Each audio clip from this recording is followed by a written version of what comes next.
my wife. It's lonely out in space on such a timeless flight.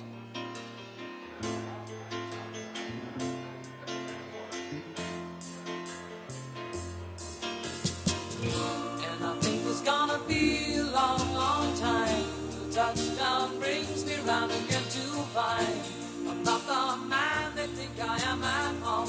Oh no, no, no, I'm a rocket man, burning out his fuse out here at home.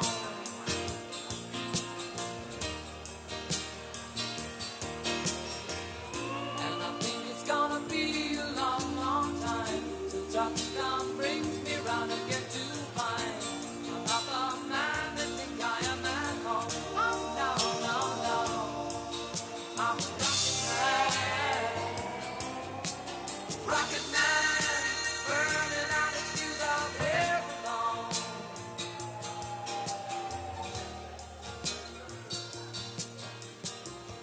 Mars ain't the kind of place to raise your kids. In fact, it's cold as hell,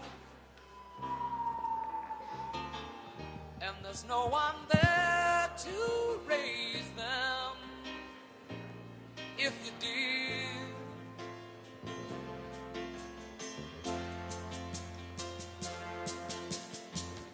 And all the science I don't understand,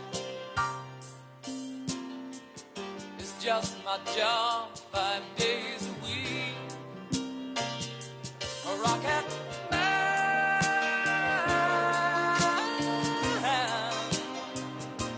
a rocket man.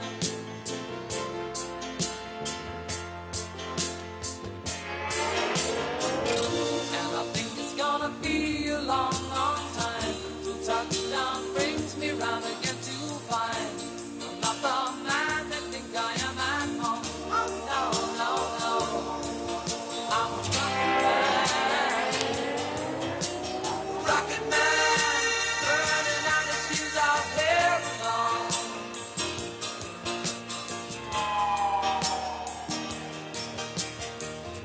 And I think it's gonna be a long, long time till touchdown brings me round again to find I'm not the man they think I am at home. Oh no, no, no, I'm a rocket man, burning out his fuse out here alone. And I think it's gonna be a long, long time. And I think it's gonna be a long, long time. And I think it's gonna be a long, long time. And I think it's gonna be a long, long time. And I think it's gonna be a long, long time. And I think it's gonna be a long, long time. And I think it's gonna be a long, long time.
'cause there ain't no doubt I love this land. God bless the USA. Thank you very much. I do love that song, but we got to get to business. I love that song, but I want to thank you all. You're special, special people. And I want to just say that, I announced I was coming over here, and I said, I love those Republicans, and I meant it. I said, except for maybe a couple I don't love. But the people in this room, I don't know if those couple are here. I don't know. I don't care if they're here or not. But we love you, and you've done an amazing job. You love the country. You're doing what's right for the country. And I want to wish everybody a Happy New Year, the most successful House Republican majority in decades. And we did it with not a big majority, right? This was not a big majority, but it's a unified majority, and it's people that know what it takes to make America great again. So together we had 12 months of unprecedented success in 2025, and now we're going to make history and break records with the epic midterm victory that we're going to pull off. It just doesn't seem to happen for people that win the presidency. It's an amazing phenomenon. You win the presidency, and we sure as hell are having a successful presidency. I will say that. But even if it's a successful presidency, there's been nothing like what we're doing. We had a very good day 2 days ago, too. But even if it's successful, they don't win. I don't know what it is. There's something psychological, like you vote against. You can win by a lot. We won every swing state. We won the popular vote by millions. We won everything. But they say that when you win the presidency, you lose the midterm. So you're all brilliant people. Most of you are in this business longer than me. That makes me smarter than you. Because look where I am, right? No, it doesn't. But I wish you could explain to me what the hell's going on with the mind of the public, because we have the right policy. They don't. They have a horrible policy. They do stick together. They're violent. They're vicious. They're vicious people.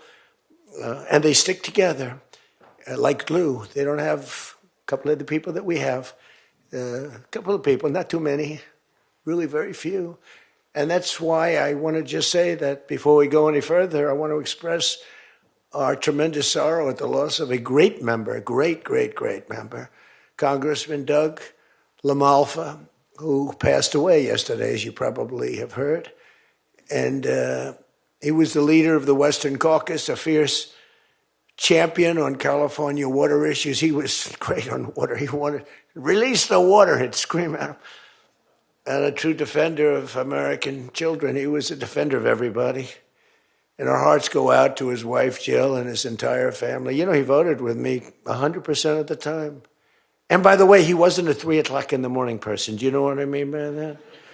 Where the speaker goes, sir, could you call up? Could you call? I said, what time is it, speaker? Sir, it's 3 in the morning. Could you make a couple of calls? How many? 9. So I'd start calling 3 in the morning. I said, I shouldn't use any names. I'm just going to create problems. But hi, Jim, and I'm not talking about Jim Jordan. I never had a call 3 in the morning for him. But I said, hi, Jim, how you doing? I just called to say hello, 3 in the morning. Okay, sir. Sir, you haven't spoken to me in 3 years, and it's now 3 in the morning, so I know what you want. You want my vote? And usually almost always they'd give it. But they wanted to be called. And with Doug, I never had a call. He was with us right from the beginning. I love those guys. I must say I probably love them the best, the guys that I don't have to call. They know we're doing the right thing. I have a couple that are going to be with us all the way, but they just want the call. They want love. They need love. They're more insecure than most of you. It's true. No, most of you are secure people. They're all laughing. No, most of you are secure people. I had a couple say, look, I could have Trump call me all the time. I just have to break his ass a little bit. And he'll be calling. But I appreciate those. We actually had a little party. We opened up a beautiful section of the White House in the Rose Garden, and we had a party for all of those people that I never speak to and vote for me. And, I spoke to Doug, but I didn't speak to him never had a problem. And I was really saddened by his passing and was thinking about not even doing the speech in his honor. But then I decided that I have to do it in his honor. I'll do it in his honor because he would have wanted it that way. He would have wanted it that way. He would have said, do that speech. Are you kidding me? Do the speech, big guy. But he was a fantastic person. Man, that was a quick one. I don't know quite yet what happened, but boy, it's a tough one. He was just with us. He was our friend, all of us, every one of us. And I also want to send our best wishes to Congressman Jim Baird and his wife, who are recovering from a car accident. They're going to be okay, but they had a pretty bad accident. And we're praying that they get out of that hospital very quickly. He's going to be fine. She's going to be fine, but it was a bad accident. And I want to thank the man who has been central to so many of our triumphs. He really has been. He's the guy that would call me to make those calls all the time. He's always working. And he's a nice person. You know, he's a high-quality person. But I want to tell you, he's a very tough cookie. I've seen both sides.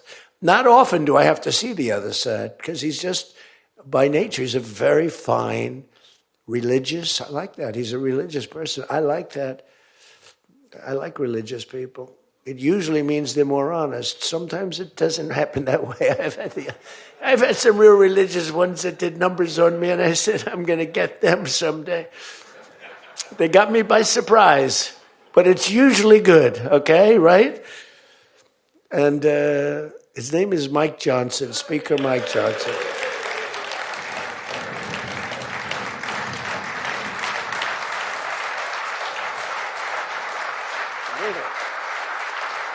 He has my complete and total endorsement.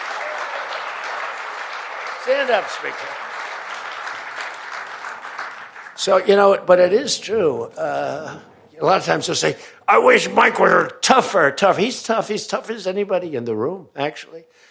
But can't be tough when you have a majority of 3. And now, sadly, a little bit less than that. I mean, a little bit less than that, maybe. But you can't be Trump. You can't, I want you. You know, you make 10 enemies, 20 enemies. That's the end of that, right? Everybody loves him. I would say there's one person he's given up on. I mean, I think he just gave up on this guy. He's so bad. He never votes for us. But no matter how good, he won't vote for us. There's a sickness there. You know, there's something wrong. You can have the greatest bill, the greatest for the country. Forget about for Republicans. Great, great, great for the country. I'm a no vote. We don't even bother calling him at 3 in the morning, do we? Huh? But I want to thank another guy who's as tough as they come, because he went through something that none of us have gone through. I went through a little shot, but I get that throbbing feeling every once in a while. But what he went through was incredible. And that Steve Scalise, he got hit hard. Where's Steve? Steve.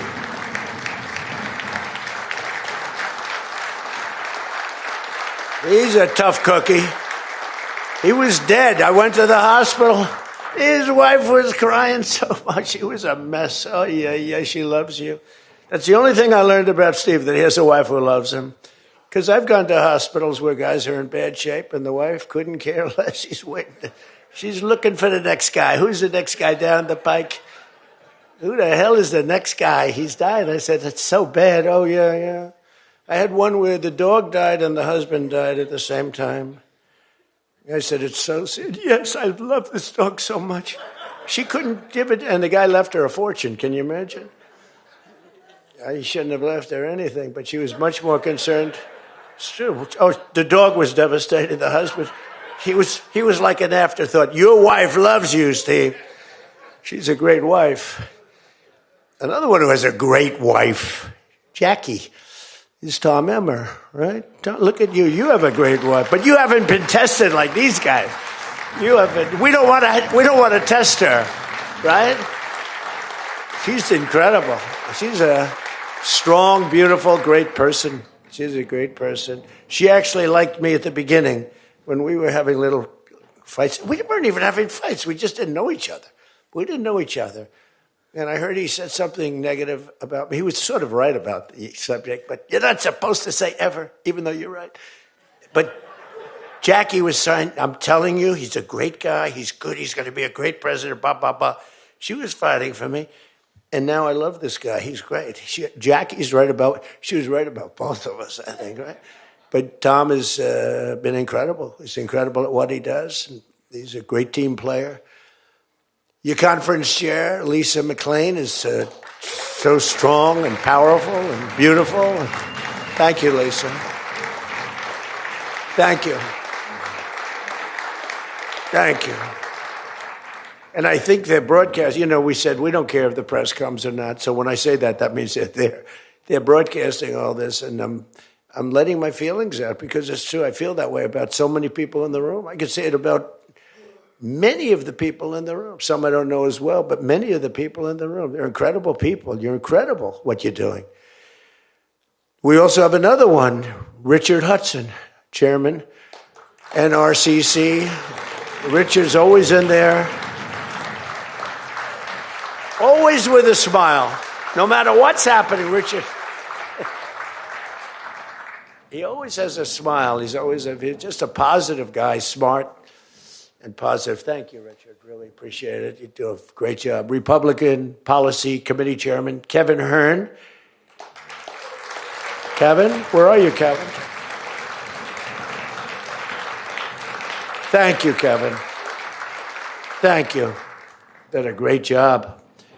Every one of you got to be proud of yourselves. And basically the entire House Republican Conference. It's been really amazing what you've done. And we're going to give you some ammunition today. I said, I'd love to make a speech. The Speaker asked me, would you make a speech? I said, sure. You think Biden would do that? Would you make a speech? What? First of all, people wouldn't ask him to make a speech because it never worked out well, right? Could never find the exits. You finish, look, stare here, stare there, stare here. You could jump off the front if you had to. No matter what he did, he got himself into trouble. So basically, they didn't ask him to, but if he did, it wouldn't be good. But it's good with me because, we have so much ammunition. We have ammunition. The problem is the fake news. That's why I like being on. I'd much rather do live television than do non-live because, when they say, as an example in my speech, peacefully and patriotically to the Capitol, peacefully and patriotically. Do you know that the Unselect Committee didn't report it, that I said those words? Do you know that the news never reported the words walk or march peacefully and patriotically to the Capitol? Do you know they never reported it? It's a scandal. The Unselect Committee never reported that. They never reported that Nancy Pelosi was offered 10,000 soldiers, National Guard soldiers, whatever you want. No, I don't want them. And the mayor. The mayors were in writing. She was more honorable about it. But Nancy got caught when her daughter did a documentary. She's a documentariist. And she has her mother saying, it's my fault. I should have taken the soldiers or something. I saw that in the documentary. I said, whoa, this was a major story. Has she spoken to her daughter since that, But they just, they are vicious people, even on the attack. And it was an amazing military feat that took place yesterday. Think of it. An amazing military. The people are saying, well, thank you.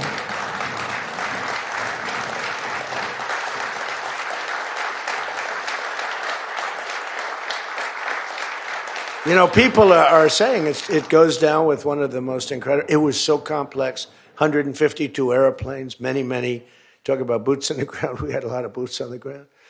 But it was amazing. And think of it, nobody was killed. And on the other side, a lot of people were killed. Unfortunately, I say that, soldiers.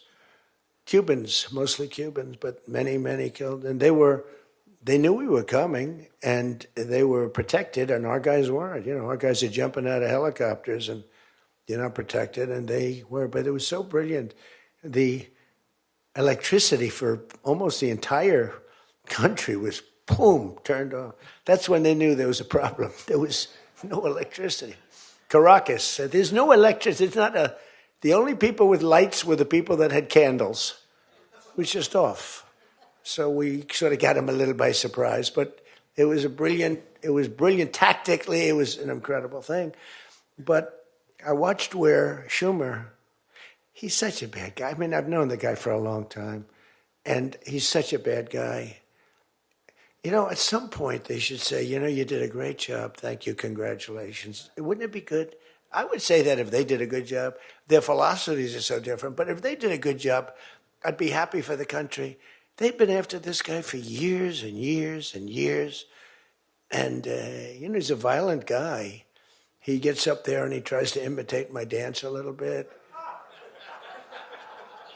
But he's a violent guy. And he's killed millions of people. He's tortured. They have a torture chamber in the middle of Caracas that they're closing up. But he's tortured people. And now what they do, the radical left, they actually have people, and it's hard to get them. They're all paid people. Most of these people are paid. You know they're paid when they have brand new, beautiful printed signs by like the highest quality printer, and you have a woman, free Maduro, and the sign is before we even did the attack. You know, free Maduro. Why do you want him freed? I don't know, but he should be free. Oh, she reads the sign. What does that say? It says free. Well, that's what I believe. And, you know, you see the sign. It's like, Lisa, we should all have quality signage like that. The one thing I want their sign maker. The guy is great. He does beautiful signage. You know, the old days was better when they used to write out their own sign, wasn't it? They'd make a sign in the basement. They'd have an old broken board holding up a sign, and it's made with a magic marker, sloppy as hell, and it meant something. But today, when you have that yellow and black, they should use different colors a little bit. But the yellow is a beautiful shade of yellow. No, I want to find out who that is. I want him to work for the Republican campaign. He's much better than our guy, whoever the guy is. But the United States proved once again that we have the most powerful, most lethal, most sophisticated, and most fearsome. It's a fearsome military on planet Earth, and it's not even close. You know, I've been saying it for a long time. Nobody can take us. Nobody. We don't want to have it. We don't have a discussion, but you read all and you see everything else. Nobody could have done that. Nobody has our weapons. Nobody has the quality of our weapons. The problem is we don't produce them fast enough. We're going to start producing them much faster. We're going to be very tough on the companies. We have the best weapons in the world, but it takes too long to get them, including allies. When allies want to buy them, they have to wait 4 years for a plane, 5 years for a helicopter. We're not letting that happen anymore. We're telling our defense contractors, you're going to start building faster. You know, guy makes... I have a big problem with it. I'm the king. I have sold more Boeings than any human being on earth. They gave me an award, Salesman of the Year. I said, what about Salesman of the in the history of Boeing? I've sold more Boeing planes than any man in history by far, probably over 1,000. Over 1,000 planes. I said, that's the good news. But why should they wait 3-4 years to get a plane? They should build them, get them immediately. The F-35s, it takes too long to get them. The Apache helicopter. I mean, I had India coming to me, sir, I've been waiting 5 years. We're changing it. We're changing it. India ordered 68 Apaches, and Prime Minister Modi came to see me. Sir, may I see you, please? Yes, I have a very good relationship with him. He's not that happy with me because, you know, they're paying a lot of tariffs now because they're not doing the oil, but they are. They've now reduced it very substantially, as you know, from Russia. We're getting rich because of tariffs, by the way. I hope everyone understands that. They hate to report.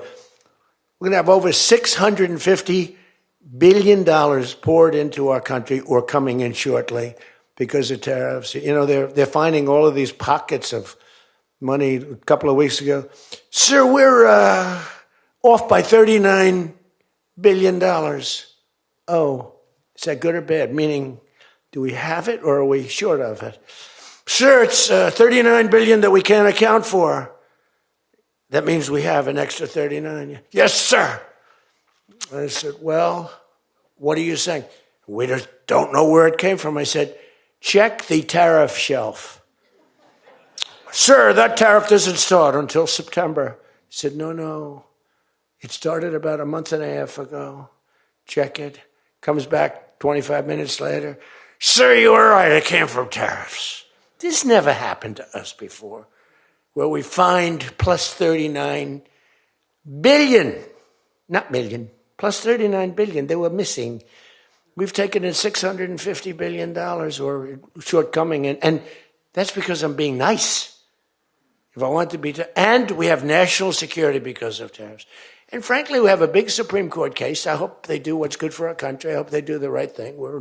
The president has to be able to wheel and deal with tariffs. Now, if you have the right president, it's good. You have the wrong president, if you have the wrong president, nothing's good. Tariffs are the least of your problems. We found that out for 4 years.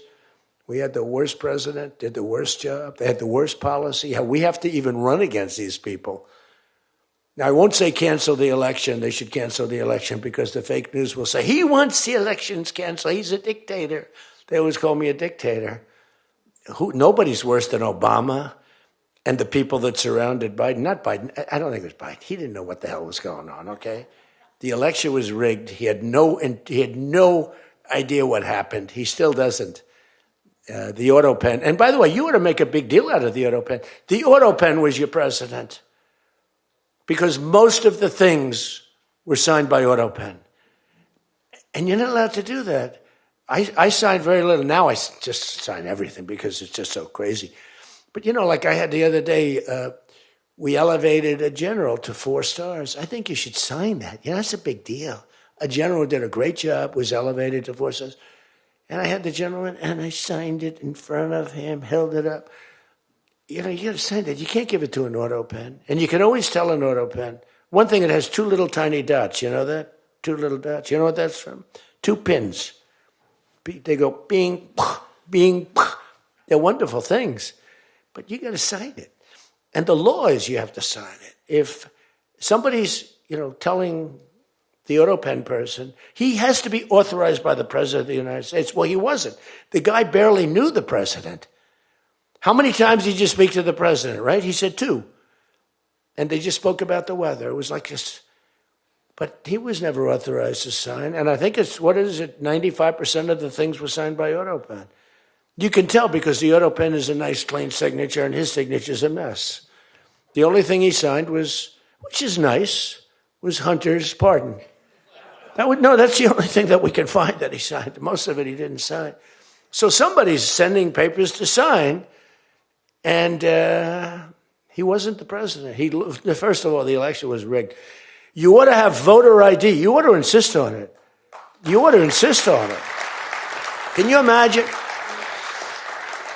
In California, they not only don't have voter ID, but if an official at the voting booths, which they don't have, by the way, because it's all mail, if an official, a voting official, even asks somebody for voter ID, sir, would like to see your identification. Do you come from our country? They put him in jail for tampering with the election. Okay? We got to straighten this out before it gets too crazy. California is more corrupt than any place. California is more corrupt than Minnesota. And I won Minnesota. Well, Tom's going, I think so. Well, it's close. It can't be proportionately, probably nothing's more corrupt, right? We got to win something. Yeah, right. He says you got to win. I'll tell you what, I did great there 3 times. I was surprised 3 times. Those elections are corrupt. They got you 1 time, too. But I heard a long time ago, but they got you. But they got to straighten those out. But we have to have voter ID. And when you confront a Democrat about voter ID, like in a debate or something, I said it a couple of times with Biden, and they're very embarrassed when they say, we want voter ID, voter identification. The only reason somebody doesn't want that is because they want to cheat. Our elections are crooked as hell. And you can not only win elections over that, and not only win future elections, but you'll win every debate because the public is really angry about it. And you ought to pass the SAFE Act, or whatever you're going to call it. Are we going to SAVE Act or the Save America Act? I think we're going to change the name a little bit. You're going to put that up for a vote? I think everybody in this room certainly should do it. And it's a bad vote for them because they're voting against things like voter ID and other things that are almost equal to voter ID. But when somebody says, no, we don't want voter ID, that means they're crooked. And the public understands it. You win elections with that. But I think it would be really important, Save America Act if you would put that up for a vote. It's got my total endorsement. And all it is common sense things about the election. And they'll fight it like crazy because they cheat. That's the only way they can win. When you have policy so bad, when you have policy with men and women's sports, and they fight like hell for it. They still are. I saw the other day a person that you know very well, a congressman, was fighting like hell.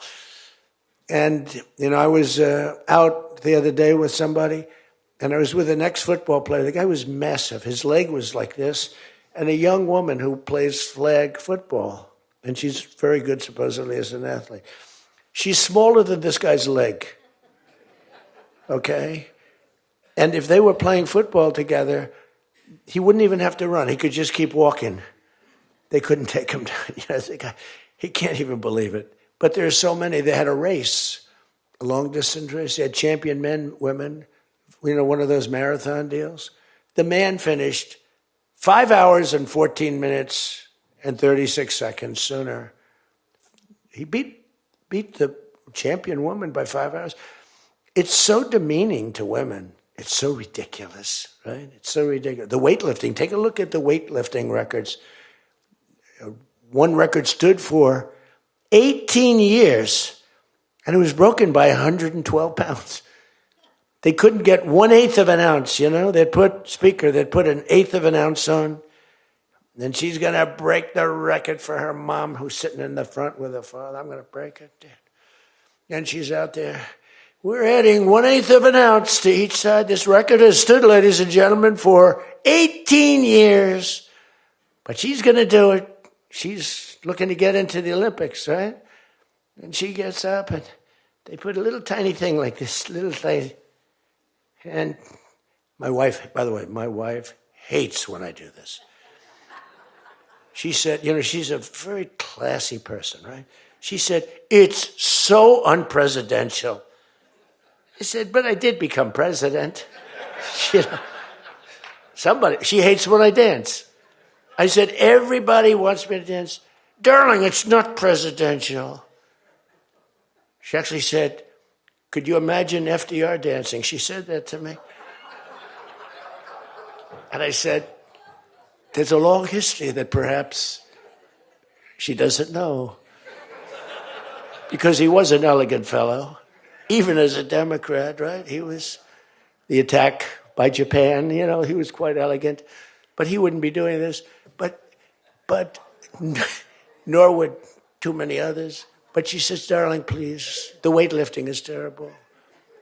And I have to say this, the dancing they really like. She said, they don't like it, they're just being nice to you. I said, that's not right. The place goes crazy. They're screaming, dance, please. But the weightlifting, but no, the girl gets up. And you see, I want to be more, but I have somebody watching. I want to be more effusive. I want to really, But she gets it, and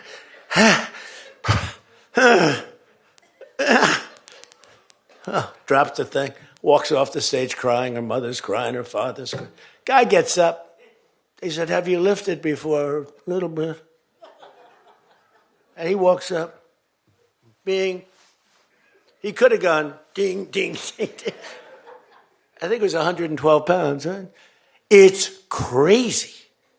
Or the beautiful boxer. They have boxing now. And that they have a young gentleman who transitioned.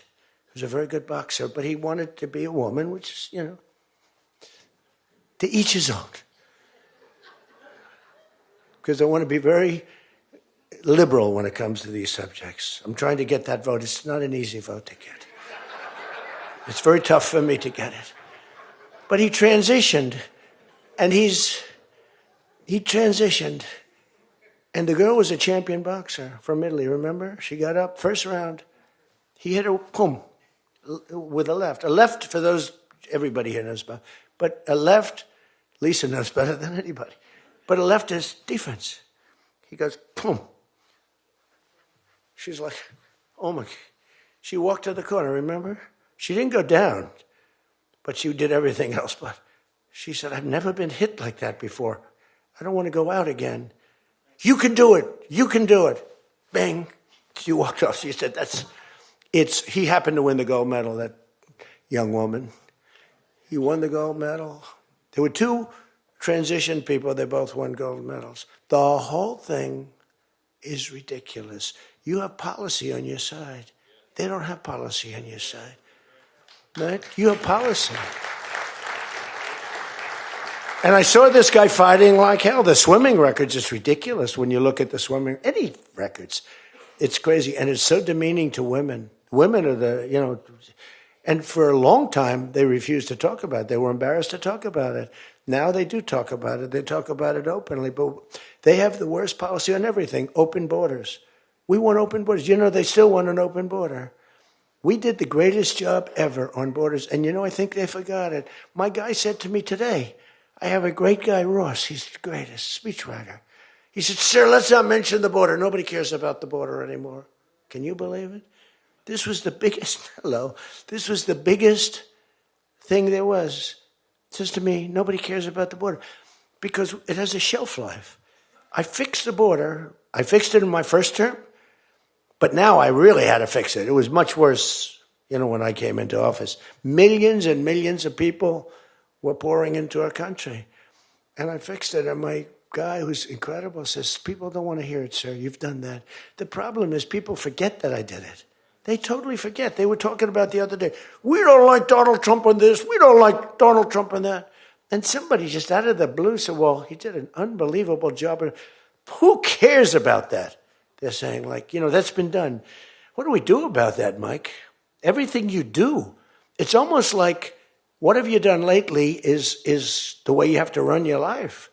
In other words, I could have the most unbelievable 4 years, and I guess I'm not allowed to run. I'm not sure. Is there a little something out there that I'm not allowed to run? But let's assume I was allowed to run. I could have, there's going to be a constitutional movement. No, I could have the most unbelievable 4 years.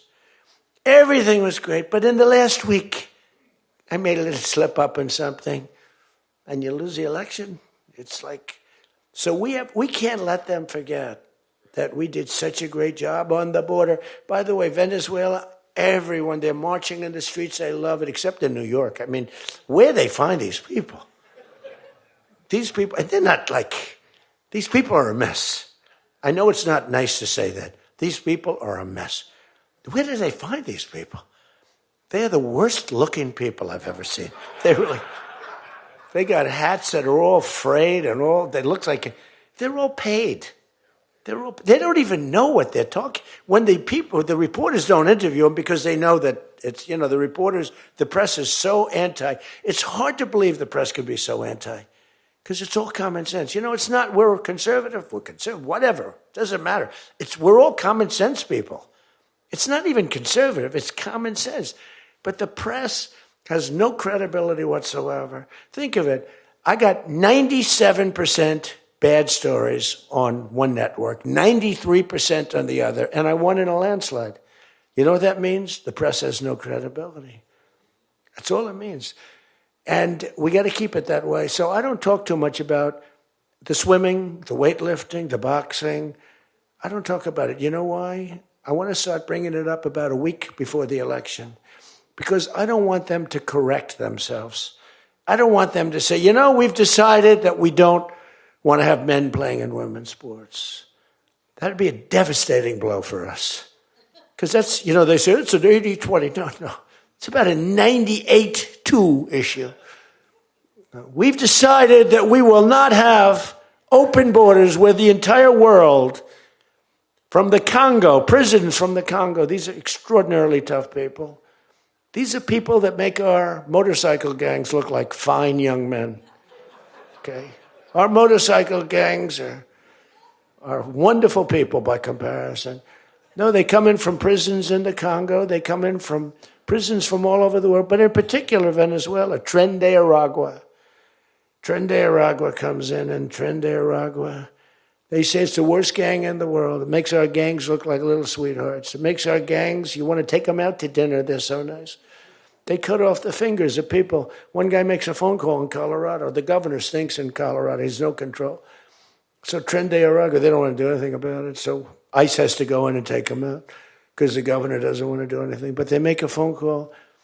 They've taken over my building. The landlord's calling. They took over his building. So the governor doesn't want to do anything. But he calls the police, the guy. They come in.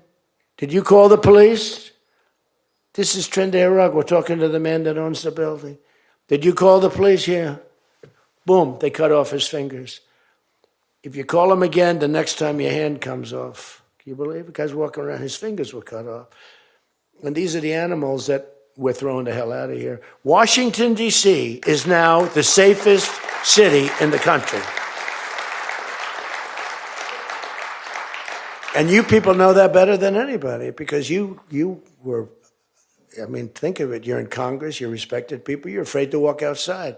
Washington, D.C. Now, we had a terror attack 4 weeks ago, and one person's looking down from heaven, and the other one is actually recuperating and going to make it, I think, but really badly hurt.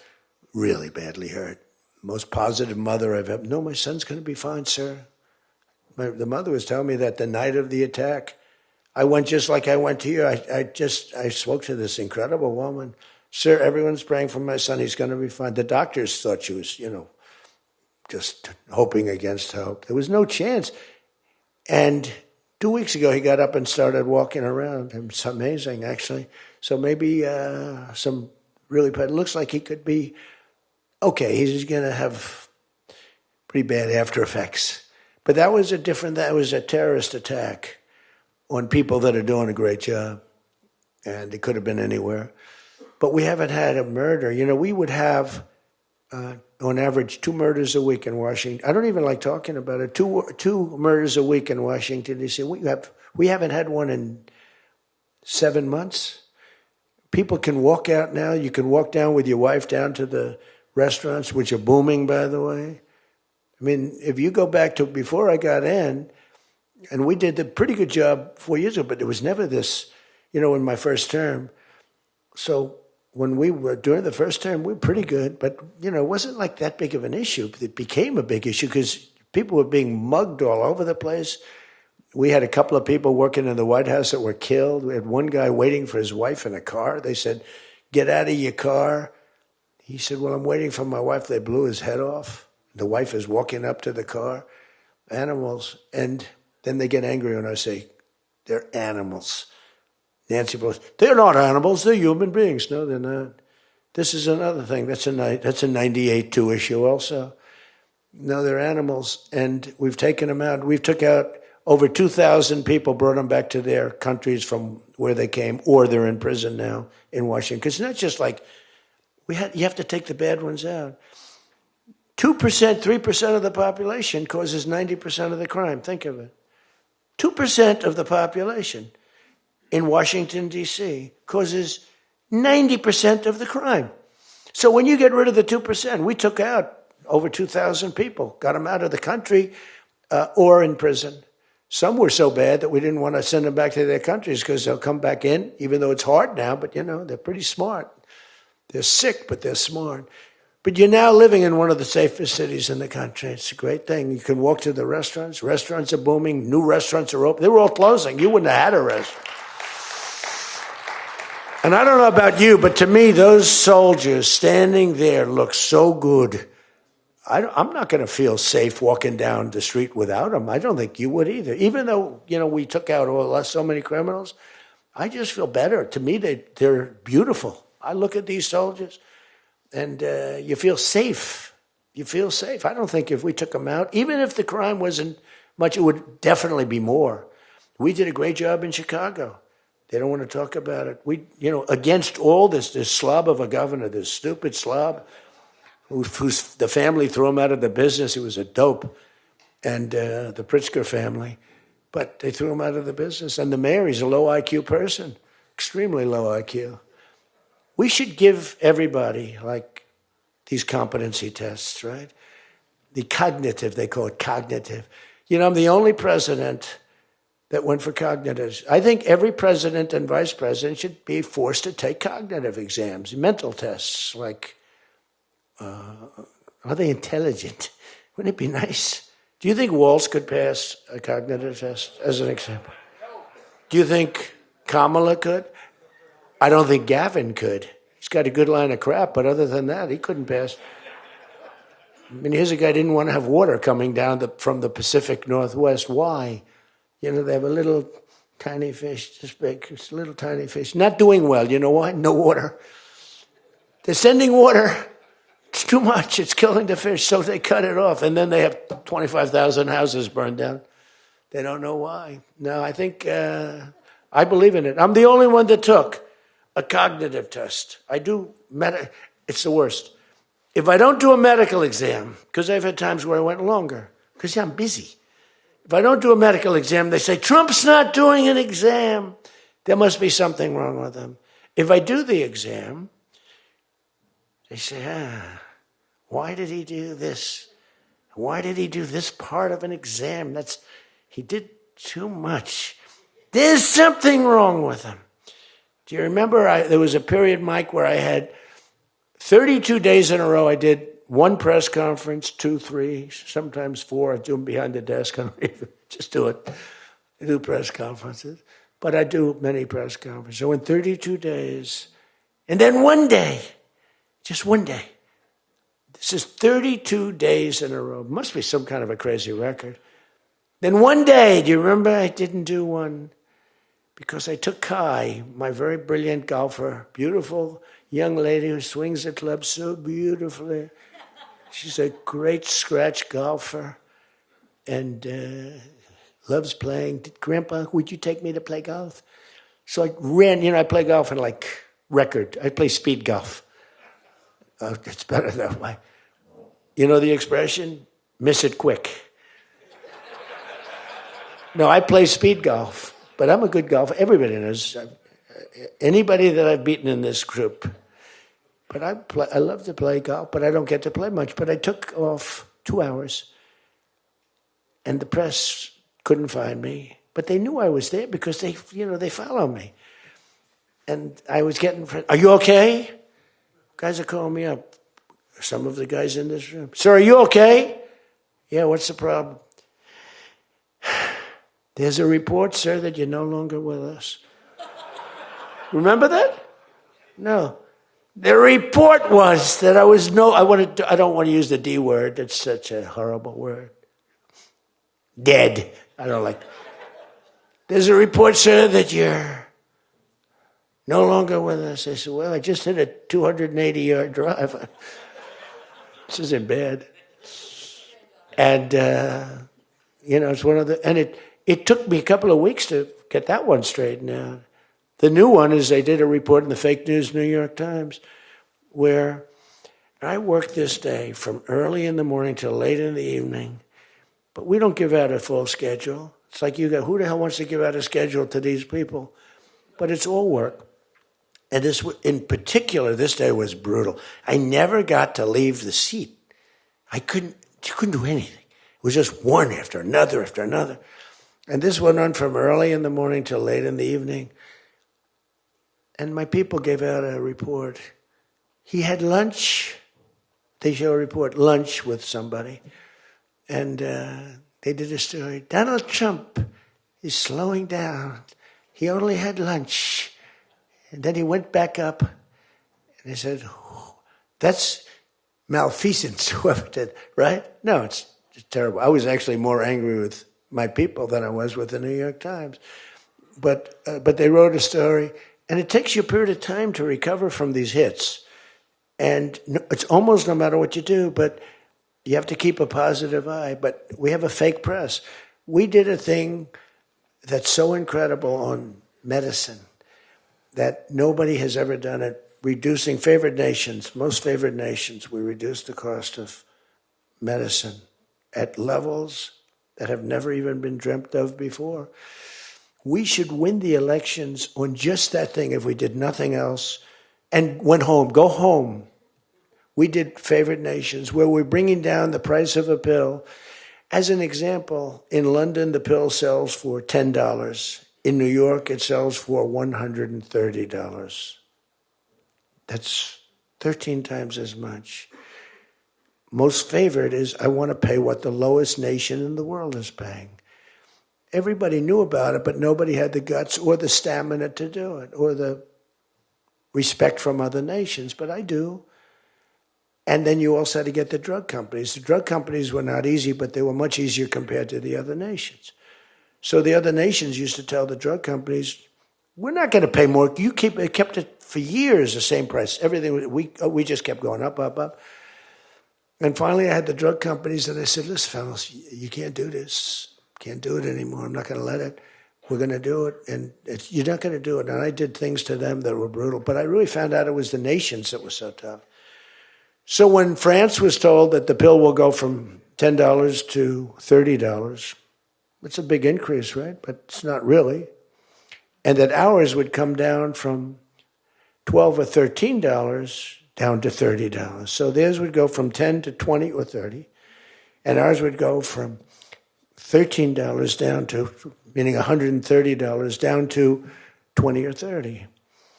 So it's a huge drop for us. Now, depending on the way you calculate it, it could be thousands of percent down.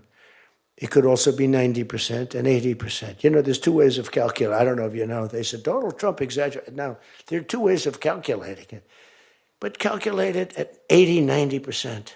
But the other way is more accurate, like 900%, because that's what it really is. But there are two ways, but use, to be generous, 90%. There hasn't been a reduction in 28 years, except for the 1 year where I got it down 1/4% and I had a news conference. I was so proud of myself. The drug prices, prescription drugs, are going to be down by thousands of points. Thousands. On that one item, you should win this election. The New York Times barely wrote about it. The other papers barely wrote about it. Nobody even knows that the drug prices. Now, people will say, you don't mind if I don't read this crazy teleprompter, do you? Because, do you mind? Because I have, it's called standard. But these things are so important because you guys got to get elected. Because if you don't get elected, we have a country that's going to go to hell. So we can't play games. Ladies and gentlemen, the sun will rise tomorrow, and when it rises, we don't need this bullshit. We need to talk about favored nations.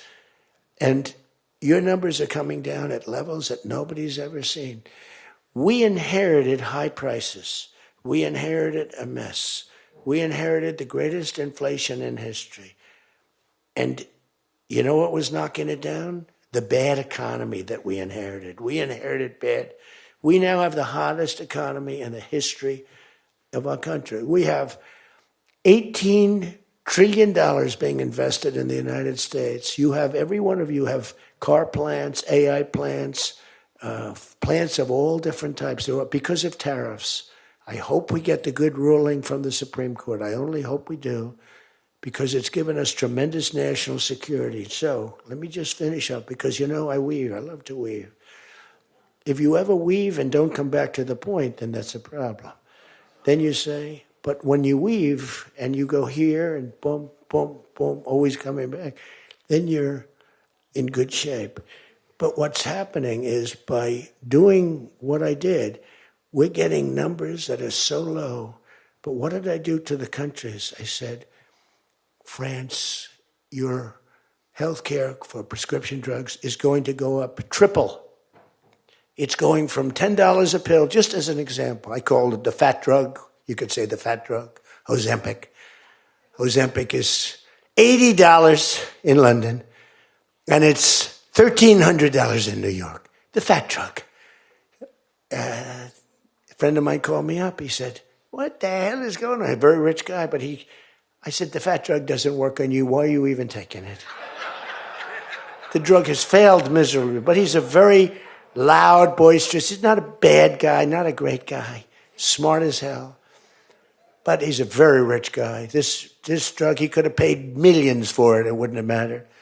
But he said, in London, I'm paying $80. In New York, I'm paying like many times more than that. What the hell is that's because of what's happened? Because the nations held us back. So the drug companies, I had made a deal with them. You're going to do it? They said, whatever the nations agreed to. The nations were a bigger problem than the drug companies. So I said, you tell me they'll never agree, sir. I said, 100% they will. 100%. They said, sir, the smartest guys, Eli Lilly, Merck, Pfizer, all genius. They're all making numbers you wouldn't believe. The defense contractors are making more. That's why I'm going to say you're making $45 million a year and you can't produce a frickin' helicopter for 7 years. We're going to talk to them about that. But I said to the France, I called up, as an example, France, just as an example, I like him, he's a nice guy. Emmanuel, you know Emmanuel Macron. I love the French accent. Emmanuel. They said, listen, you're going to have to raise your prices a little bit because we're paying 14 times more than you. That's a lot, right? We're paying numbers. In other words, we're making up for all of this deficit. No, Donald, I will not be able to. Mr. President, please excuse me. Most of the people call me Mr. President, except for people that don't respect me, they call me Donald, which are probably a lot of them too. But they said, no. Putin calls me Mr. President. She calls me Mr. President. Emmanuel goes, no. We will not do that. Yes, you will, Emmanuel, 100%, because I was told they wouldn't do it. And this is, you can take Emmanuel and add up Hans, you can add up Ludwig, you can add every name in the book. It's all the same. The answer is no. We're not going to double our drug prices. Not for you or anybody else. I said, yes, you are, 100%. We are not going to do it. No, you don't understand. 100%. You're going to do it and you're going to like it. They go, I don't understand. I've told you 5 times, why do you keep saying you're going to do it? Because I'm always right about, Trump is right about everything, right? I said, the hat. Trump is right about it. I have been right about everything. Got to keep it going. Is there wood up here? Hold it. I always like to, just in case. Trump was right about everything. And I said, so you're going to do it, Emmanuel? No, I'm not. I said, okay, here's the story, Emmanuel. If on Monday you haven't agreed to every single thing that we want, I'm putting a 25% tariff on everything coming out of France, including your wines, your champagnes, and everything else. No, you cannot do that. I said, I can do that, and I will do that. Even for national security, I'll do that, but this is for medical security, and 100%. Now, let me explain. The tariff I'm imposing on you is 42 times more expensive than what I'm asking for you in return.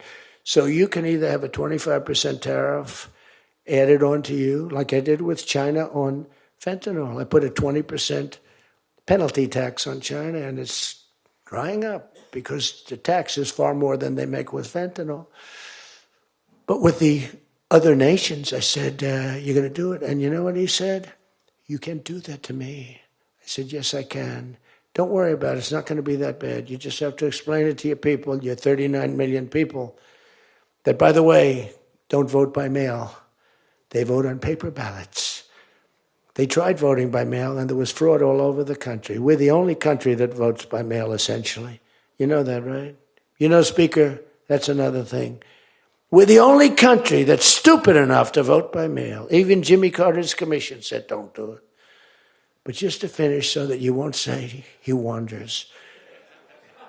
Emmanuel said to me, Donald, you have a deal. I would love to increase my prescription drug prices by 200% or whatever.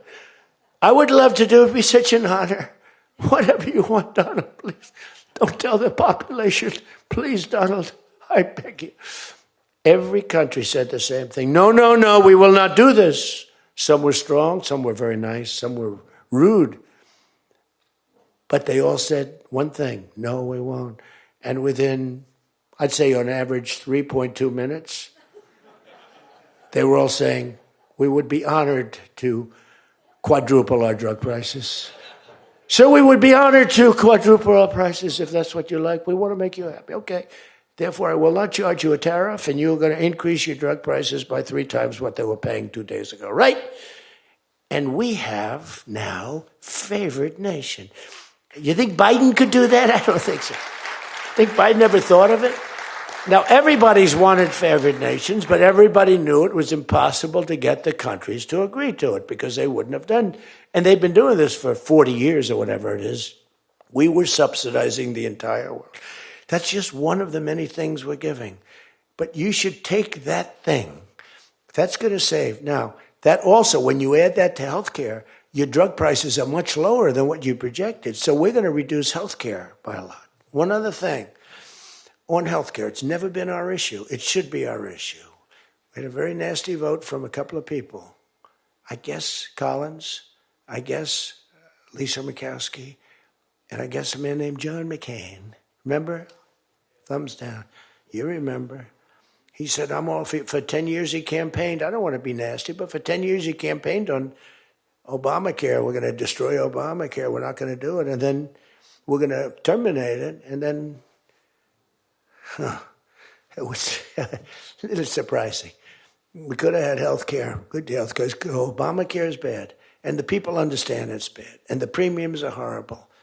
But one thing I've learned a lot about healthcare. I found healthcare sort of like not of tremendous interest, but it was very important. And I made it of tremendous interest. So I made a statement a couple of months ago because I saw the numbers. I said, boy, because, I like to see what's going on. That's one of the reasons. By the way, we set an all-time record again today. We have the highest stock market in the history of our country by far, every single month. That's another thing you should camp. They like to demean that. The Democrats, well, that doesn't mean anything. That's just, no. That means jobs, and it means 401ks, because a lot of people have 401ks. And they have, best lawyer in the room, the best, have 401ks, and they have 401ks like, I had a young policeman. I told this story twice, but it was the same thing. This was a recent case. I had a case years ago, because I had a great economy. We had the greatest economy in history during my first term. My first term was a tremendous success. But again, nobody wants to talk about that. We rebuilt our military. We did things that nobody could have done. We did a great job. This term is blowing it away. It's blowing every term. There's never been a president that had a year like this, especially a starting year. And we should win based on that too, all things. But the 401k, so there's a policeman, and he comes up, and he was guarding me along with lots of other people. Sir, I want to thank you. What? My wife thinks I am the worst investor in the world. And for the last year, she thinks now I'm Warren Buffett. She said, you're smarter than Warren Buffett. You're a better investor than Mr. Warren Buffett, sir. I said, how's your 401k? It's doubled. It's going up. It's going up. I said, just relax. But 401ks are through the roof. Those are us. Those are the people. We have the highest stock market in history. 47 days out of 11 months. We have just a piece of the last month left for the first year. 47 days out of 11 months, we hit a new record. Well, we hit one last night. We hit another one today, I understand. But we hit one last night, a new record, brand new record. All exchanges, not just, Dow. Dow was up, but all of them. We have another record, that's the 47th time in 11 months that we've hit an all-time high. And the future, because we have more money coming into our country than any country has ever had by far. The record was about $3 trillion many years ago by China. We've got $18 trillion pouring into our country. You know why? Because of tariffs. Because if they build a factory, they don't have to pay any tariff. But if they make it in another country and they send it in, they have a very big tariff to pay. So they can't pay that tariff. So what they do is they come in and they're building. By the way, this is what China did to us for many years. It's just reversing it. Other than we have we have a great product. We were losing our product, though. Tell you what, if I had lost this election, if you had Kamala, it's the same thing, Joe and Kamala, I call them equals. If you had Kamala come in, I believe that our country would have been Venezuela on steroids. I used to say that during the campaign. If I don't win, we're going to have Venezuela. So we have 18 trillion coming in. I think we could hit 20 trillion by the time the year is up, right? It's less than 1 year, 18 trillion. The record is $3 trillion. $3 trillion is a lot of money. 18 trillion is not even thinkable. That's all investment. That's building factories. That's building plants. You know how many car factories we have? Half of you guys are having car factories. Where you are, Louisiana is doing great. Georgia, right next to you, is doing great. Hello. Nice guy. All nice people. Actually, in this room, I can't see it. Is there anybody I'm supposed to dislike in this room? I think that a couple of people maybe didn't show up. There's only one that I really dislike. I mean, the same person that Mike gave up on, because there's something wrong with him. He's a sick person. But there's only one, really. The others, you just have to understand them. You know, they have some problems too. But you just have to sort of go with them and understand them, feel sorry for them. Advise their family, are they okay? Because what we're doing is right. But $18 trillion, car plants being built. I was in Japan. Somebody admonished me, he shouldn't be traveling. I don't like to travel. But when I travel, I make a lot of money for the country, not for me. For me, I don't care. I have a much higher purpose. I have plenty of money. I don't need money. I don't want money. I want to make money for the country. And like I did with Intel. Intel came in. They had a problem. I said, I can solve the problem, but I think you should give the United States 10% of your company. He goes, whoa. I said, yeah, I think I can help you with the problem, but you got to give the United States, not me. Sometimes I'll say, give me, but when I say me, I'm talking about, I'd love to accept it, but I don't think that law enforcement would like that, right? I'm very cognizant of law enforcement, perhaps more than anybody in history. Actually, a friend of mine who's really smart said, you know, you've got to be the most honest guy in history. Because you have been examined, your books, your records. I have a big business. Every record. I had these Democrats hired the biggest accounting firms, the biggest law firms, the biggest. I went through years of abuse. And here I am. They didn't find anything wrong. Remember? We want his tax returns for years. We want his. Finally, the Supreme Court, shockingly, I'm the only one. This couldn't happen to anybody else. You have to give your tax returns, right? I gave my tax returns. They're from here to here. It's a big business. It's a great business. And I built a great business, like much bigger and better than anyone even understands. But I gave my tax returns. They go from here to the ceiling practically. They got them. Headline, Trump to give tax returns. Supreme Court ruled I had to give my tax return. Can you believe it? Everyone said, you're not supposed to do that. And by fighting, they think you're trying to hide something. You know, naturally. I gave my tax returns. That's the last we ever heard. They hired the biggest accounting firm in the world, most powerful lawyers in the world. They spent millions and millions of dollars going over those returns. There hasn't been one story that I did anything wrong. So this friend of mine who's highly sophisticated, rich guy, smart guy, said there's nobody that I know that could have gone through an examination like that and not ended up in prison. Nobody ever had to suffer like I did. Nobody ever did that to anybody else. You know, there was an expression, Andrew Jackson was the most abused president in the history of the United States. You know who second was? This is before me. You know who second was? Abraham Lincoln. But he had a civil war, so we have to give him a pass.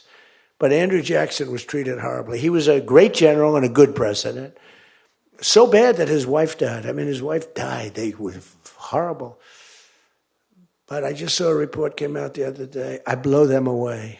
He never got impeached twice. I got impeached twice on nothing. On a perfect phone call, remember?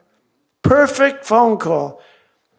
Tim Scott, who's a great guy, great, wonderful guy, South Carolina, straight guy, right? He is a good guy, good person.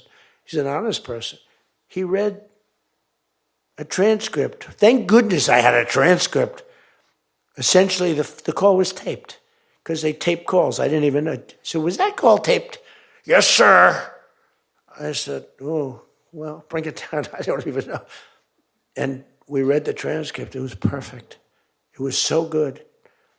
I told Ukraine not to cheat. And if you see any cheating, report it to the Attorney General of the United States. That was my call. They said, he was trying to intimidate. All I said is, don't cheat. And we have a signed agreement that Ukraine can't cheat. You know that. It's the only country we have actually signed. They violated the agreement many times, I would tell you. You'll find out. I was right about that too. But nobody's gotten cheated. But this guy said to me, for you to have escaped. But the one thing, and I'll just end it, because Jim Jordan back there, world champion wrestler, 128-1. Whatever happened to the one guy? The Russian. He lost to, how dare you lose to a Russian? Do you know the more impressive record for Jim? Because I'm a big sports person. I love sports. Jim went to high school. As in high school, he was considered like the top wrestler. But he was undefeated in high school. Now, what that means is that as a freshman, he was beating seniors. Is that true? Were you actually undefeated? Seriously, were you undefeated in high school? That means as a freshman, he had to beat seniors, Steve. Nobody could, because there's such a difference between a freshman and a senior. To me, that's more impressive than anything. But I'm also impressed with his fight. Now we have to close the deal, Jim. We got to close the deal. Close that deal. So, I respect. I saw Jim, and the first time I met Jim, I looked at him, and I said, tough-looking guy. But I noticed the ears, they were a little rough. They were a little bit of a rough. Some people would say a little cauliflower on that ear. They said, Jim, have you wrestled before? Yes, I did. Where? Was it Ohio State? Something like, he was an All-American at Ohio State. I said, yeah, I could sort of tell. I look at the ears and I can sort of tell. But have you had plastic surgery on your ears, Jim, now? Because they look better now than they did the first time. They've healed over the years. They've healed. Actually, now you're wrestling with probably much tougher people, the radical left lunatics, right? But anyway, so I just want to leave it by this. I want to say that you are great people. We have all of the policy. We have wonderful. Just stay together. We got a few people that make life very difficult. They don't have that. I used to say they don't have a Mitt Romney in their midst. I mean, Mitt Romney was very difficult. You know, he was almost like for them. He was on the Senate side. But we have a couple of people that are really bad. I mean, they're bad, but maybe they'll straighten out. Maybe somebody in the room can sit them down and straighten them out, because what we're doing is the right thing for the country. We're not Republican or Democrat. We're doing the right thing for the country. If you look at what we're trying to solve the healthcare problem. We're trying to get better healthcare at a lower price. I mean, that's a good thing, right? And the one thing I learned, and just in concluding, and I said it like a month and a half ago, and it was the number one thing in the country. Even the fake news covered it. They tried to put a negative spin on it, of course. I said, I read a story about insurance companies making a fortune. A fortune. Their stocks were up 1,700%. Who invested recently in a stock that's up 17%? And that's because the money that they're getting from Obamacare is massive. And the government generally. That means they're making a fortune. And as soon as that, because I have a natural, I don't want to say it again, but I have a natural business instinct. I do. I've always done things. I've done some things that people said, you're crazy, and I made a lot of money with. I've done a lot of things that were good. I have an instinct, right? Somebody said, he's got the best political instincts of any politician in 150 years. I said, no, I don't. I really don't believe I do. I think I have good instincts. I have common sense. But they said that it was a very complimentary statement, but I don't believe that's necessarily right. But I do have good policy. I have good common sense. And maybe they wheeled that into instincts. And I did become president, so it can't be that bad. And I never did it before. Don't forget, I ran for president. I had a politician telling me very strongly, they said, sir, I've run for office 20 times and I've won 17. And I know what I'm talking about. This was at the very beginning of my first time. I said, well, I've only run once and I won, but I won for president. He said, you got me on that one. He's actually sitting in this room right now, that son of a gun. He knows who I'm talking about. He was giving me a hard time, but he's turned out to be a decent person. Not the best in the room, but a decent person. He's not my favorite in the room, but he's decent. But we have one thing that's really strong. Uh-oh, it's a fake news. Pulitzer Prize, right, Doug? Pulitzer Prize. He got one for the bullet. He had the bullet, but he got how many Pulitzer Prizes? 3 Pulitzer Prizes, and all talented guys. These are great guys. I don't like the people back there as well.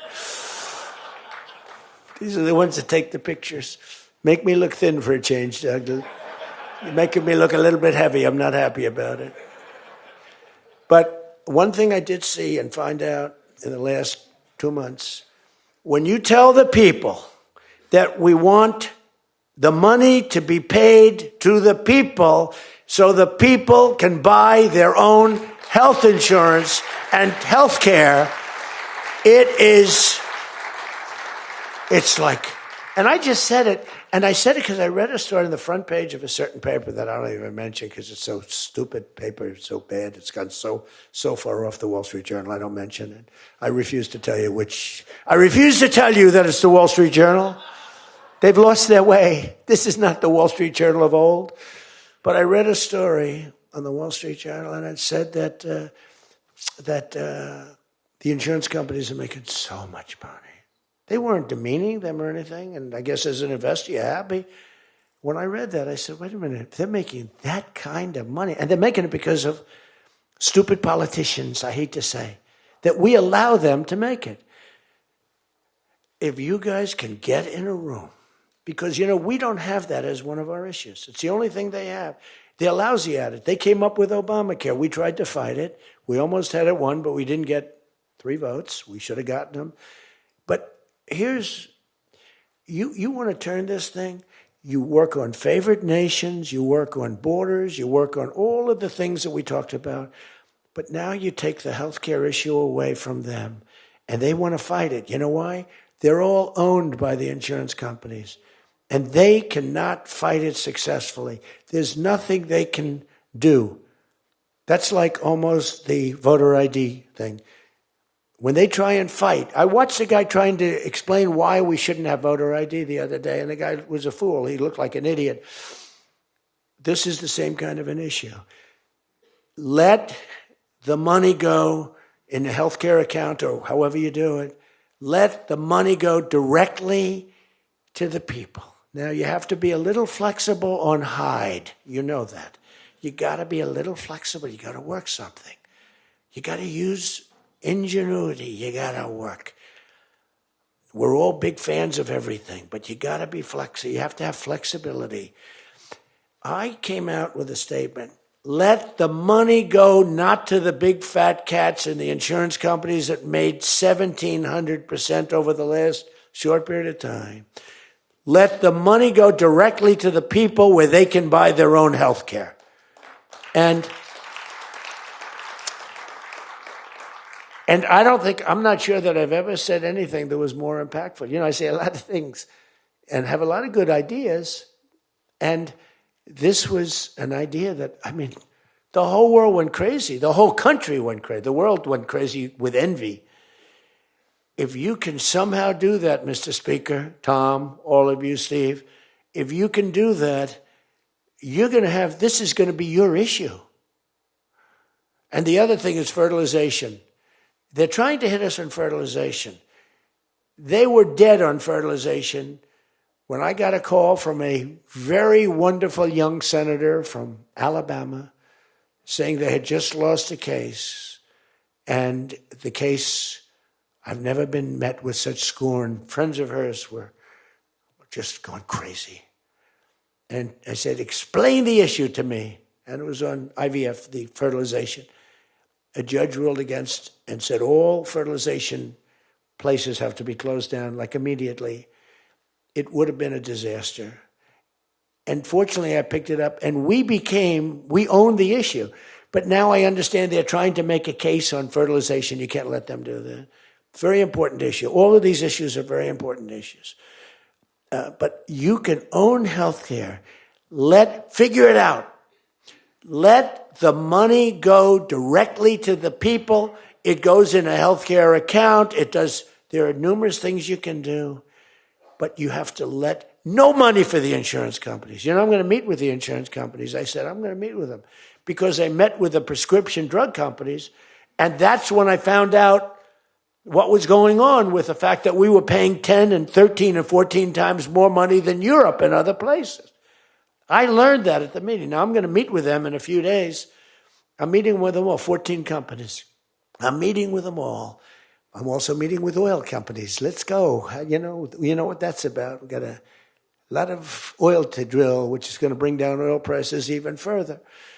But if you can come up with health care, remember this, where the money goes to the people, you have just owned, they can't fight it. They're owned by the insurance companies. You guys don't get money from the insurance companies. They do. They get a massive amount of money. It's their biggest donor. They're going to try and fight you, but they can't win the fight. If you explain it, the money goes directly to the people. That's going to be your issue. The other thing is energy. Your energy prices have come so far down since I'm president. And nobody wants to, I saw on television, energy prices are down 3%. No, they're not down 3%. They were $3.50 and $4. It's now $1.99 a gallon in many stations, and it's going down further. And that's like a massive tax cut. And that's the other thing, tax cuts. No tax on tips, no tax on Social Security, no tax on overtime. Now think of this, no tax on tips, no tax for seniors on Social Security, no tax on overtime. You're allowed to deduct if you buy a car and you take out a loan on the car. For the first time ever, middle-income people, all people can deduct, but they never got a deduction before like this. It's only for rich people. They got them.